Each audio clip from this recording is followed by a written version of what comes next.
Hello, everyone. My name is Tyler Graham, and I'm a graduate student here at the English department. Um, I wanted to share some of the research that I've been doing on the enigma that is Hannah Craft's The Bondwoman's Narrative. The title for this is going to be Navigating Places, Traversing Spaces, Analyzing Spatial Structure as a Function of Setting Slavery in the Individual in Hannah Craft's The Bondwoman's Narrative. So I'm going to go through some quick facts just to familiarize ourselves with this novel. I'll run into some formative questions that help me guide my research and my thought process behind this paper, which will carry us into the thesis, the core tenets of the argument. I'll spend some time on a variety of topics, honing really in on the Gothic, the use of the Gothic in this novel, as well as intertextuality and feminist criticism. So some quick facts on the Bondwoman's Narrative. The textual history behind this novel is quite complicated. It's fascinating. I highly encourage you to check that out on your own time. I've given here an extremely simplified version that does not do justice to the history and the amount of research that's been done on this. So Henry Louis Gates Jr. kind of boosted this novel into the scholarly realm. He acquired the manuscript from an antiquarian auction in the early 2000s. It is the only known holographic manuscript in African American literature. And what we mean here by holograph is that this is the only known manuscript written in the author's hand that we have in African American literature. So this was published in the mid-1850s. Thanks to the outsourcing of Henry Louis Gates Jr., he outsourced the novel to investigative scientists who did all kinds of experimentation to try to figure out the date of this manuscript. We know it's around the mid-1850s. It comes after, it's post-1853 based off of textual evidence, and scientists range it from around 1853 to 1861. So the novel kind of stayed dormant in an attic in New Jersey for roughly 100 years until Dorothy Porter Wesley, an African-American librarian, bought it from a New York City bookseller in 1948. And then from that point, it stayed dormant until Henry Louis Gates Jr. acquired it and published it. And additional research has authenticated the identity of the author, because there has been a lot of, when it was initially published, there was a lot of speculation, and Henry Louis Gates Jr. did a lot of research to figure out the identity of the author, and it has recently been authenticated but has not been published yet. And we know that it was an African-American female that wrote this. So one quick note here, I will use the terms Hannah and Crafts throughout this presentation and paper, but the author is Hannah Crafts, but Hannah is going to specifically refer to the character in the story, whereas Crafts is going to denote the author and the narrative voice. So just a quick distinction there, that there is a little bit of narrative distance between the two. So these are some of the formative questions that kind of help guide my thinking and research, and particularly what we're wanting to figure out here. We're wanting to see this novel is filled with locomotion. There's constant travel and movement throughout this into these different spaces, estates, different natural realms. And so we're trying to figure out how do these different spaces throughout the novel contribute to Hannah Craft's larger criticism on the institution of slavery. which is kind of what this first bullet point talks about. How do the different inhabited spaces in the bondwoman's narrative contribute to the larger thematic ideas conveyed in the text? And we will discuss that Crafts uses a variety of rhetorical tactics to go about this. She employs different Gothic tropes. She interweaves different texts into this text's intertextuality. And in the process, she blurs these lines between nonfiction and fiction. And it really creates a fascinating dynamic. So I've split my thesis here into two parts. This first part is kind of a reiteration of what I just said. Kraft's treatment of space evinces a sharp criticism of the dominant hegemonic discourses within the institution of slavery. The bottom bullet point is more of a practical implementation of that idea. By using a variety of rhetorical strategies, from the incorporation of Gothic tropes and conventions to the use of intertextual allusions and references, Crafts unveils the structure of these oppressive forces, and in the process develops an identity oppressed by slavery through textual agency. So what we're seeing here, Crafts is almost kind of taking a deconstructivist approach in the way that she's exposing the inner workings of these oppressive forces. And her work in the process, I think it could be argued, allows her to develop a bit of textual agency. So the first thing we'll cover, the Gothic and intertextuality. So a lot of scholars have really looked into the way that Crafts interweaves different works of fiction, different tropes, different conventions of fiction of the time into this work. Particularly, she pulls a lot of references from Charles Dickens's Bleak House, and scholars have found some interesting parallels between the way that the English working class during this time and American slavery, the parallels there, has a lot of Marxist criticism and whatnot.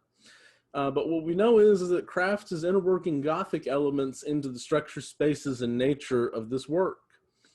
And scholars have noted that, and it's an important distinction, that what Crafts is doing here is adapting and transforming these allusions and references.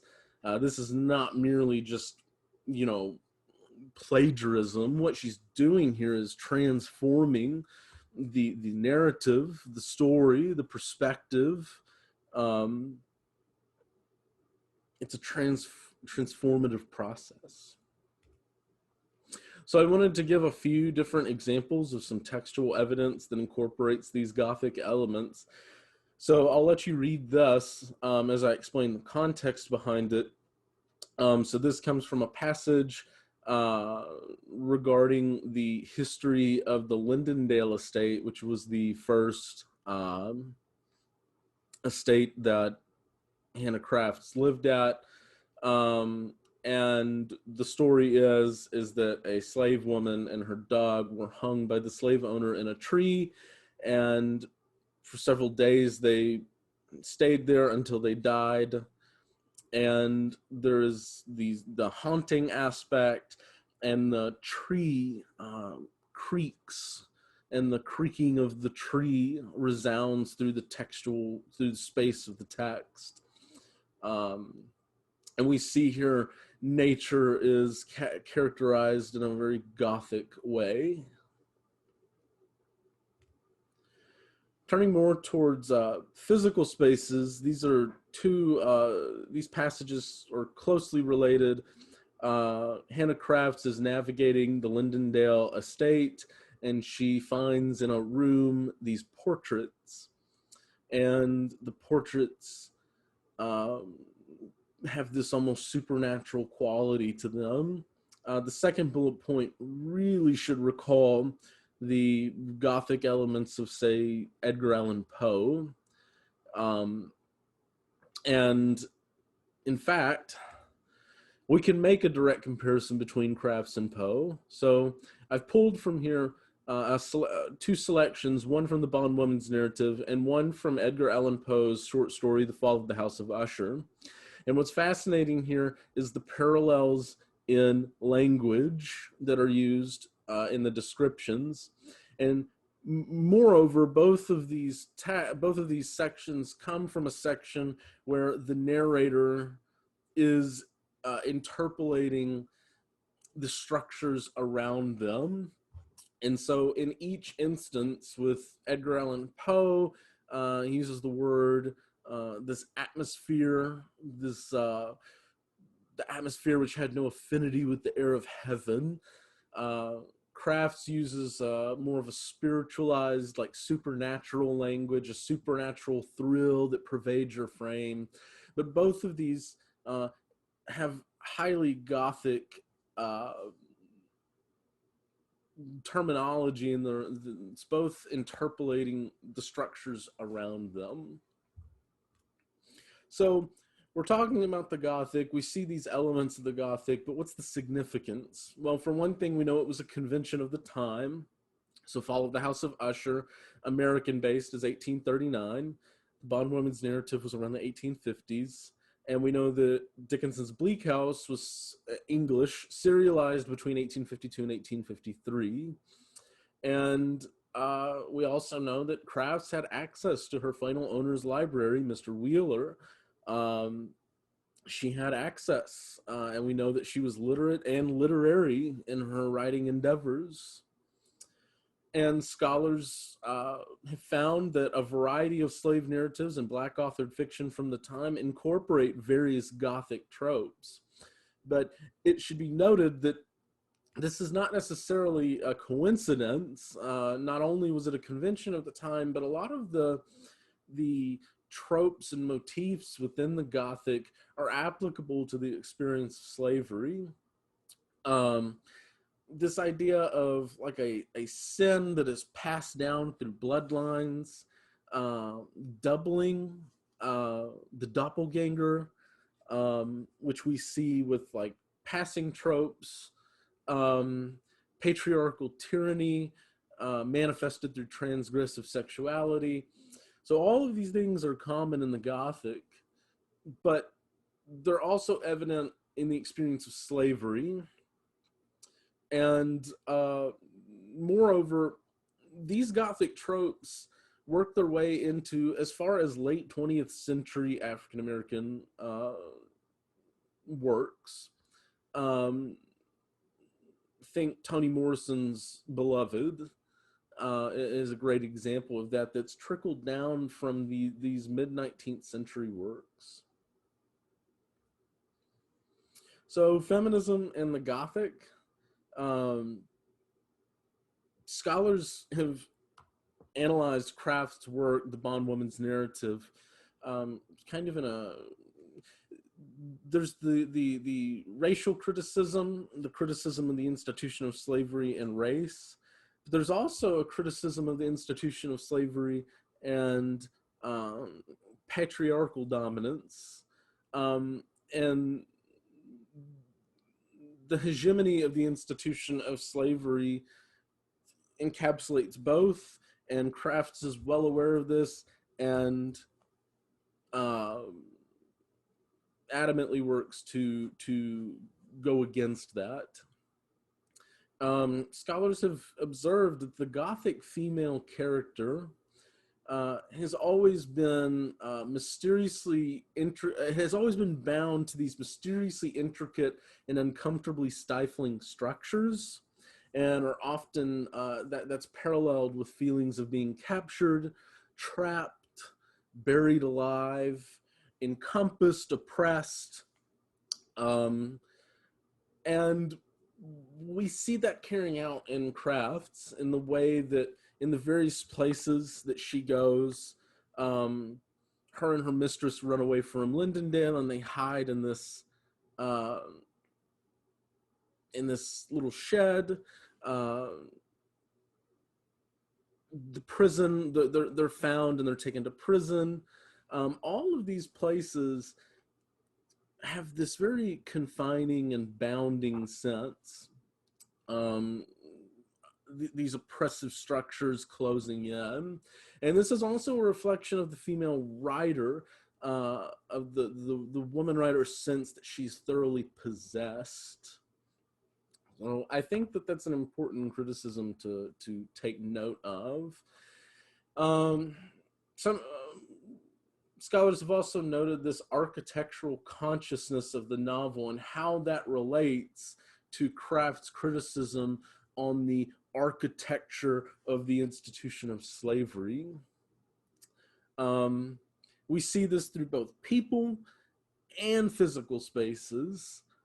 These winding labyrinth-like passages in these manors on plantations, and what this can constitute, on the one hand, is rendering the slave as subaltern. It's something that is constantly iterated by the slave-owning class: submission, obedience, a rendering of the inability to find the self, to find a sense of being. And as Crafts notes at one point, that she had no voice to speak. And that is one consequence of being rendered as subaltern, in the, intersexually limited to the lowest social stratum. However, Crafts does have a narrative voice, and Crafts desires, as she states in the preface, that she hopes to expose the peculiar features of the institution of slavery. And I think it could be argued that this work kind of almost reconstitutes Kraft's voice. Her writing allows her to re-engage with her own perspective and reconstitute her narrative, which almost kind of develops a sense of agency. We can recall here scholar Miranda A. Bertit's interpretation of Harriet Jacobs' use of space in her narrative as a recognition of her own power, and a challenge against the physical and metaphorical boundaries of slavery. And while I think we should be careful of directly comparing the two, I do think that the parallels are worth noting. And I think that Kraft's writing serves two primary functions. It's a reappropriation, a reconfiguration, a remanifestation of experience, of her experience.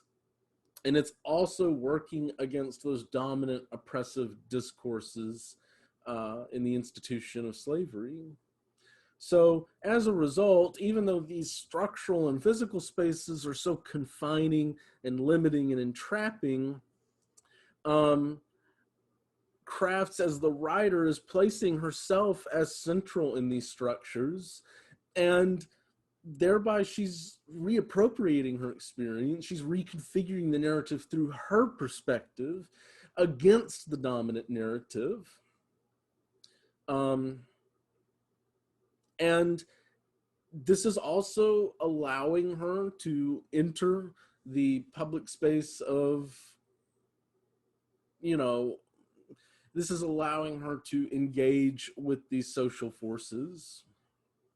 And I think you could go so far as to say that it engages with a sense of agency and self. So we see here that Crafts is negotiating a multitude of boundaries and spaces in this novel. We have the individual and the social order, female versus patriarchy, the disillusion of the stratification of racial boundaries, the futility of trying to stratify race, expression versus oppression, intertextuality, the weaving of texts, mediation of experience versus fictionalization. We almost have kind of a creative nonfiction element, as Crafts is telling the story of her escape from slavery, but interweaving fictional elements. as a sort of hybrid. And while this may disrupt the unmediated account of slave life that Gates initially hoped for, this should not detract from the reality of Craft's account, and more importantly, the criticism that she's waging against the social order, the dominant narratives of society. So it should not detract from that. We know that Crafts is using three primary modes to do this. We know she's incorporating these Gothic elements and conventions. She's using a female perspective with her narratology, and intertextuality, this movement of texts within the novel. These all are contributing to these variety of spaces: physical, metaphysical, metaphorical, intertextual. And this, her articulation of space is articulating a staunch criticism on the institution of slavery and the patriarchy, the institution as a whole that oppressed and subjugated millions of African American voices. I'll quickly just run through these notes. A lot of these are referencing to check out other works of scholarship. And then I will go through these works cited and works referenced. All right. Thank you for watching and listening. Thank you.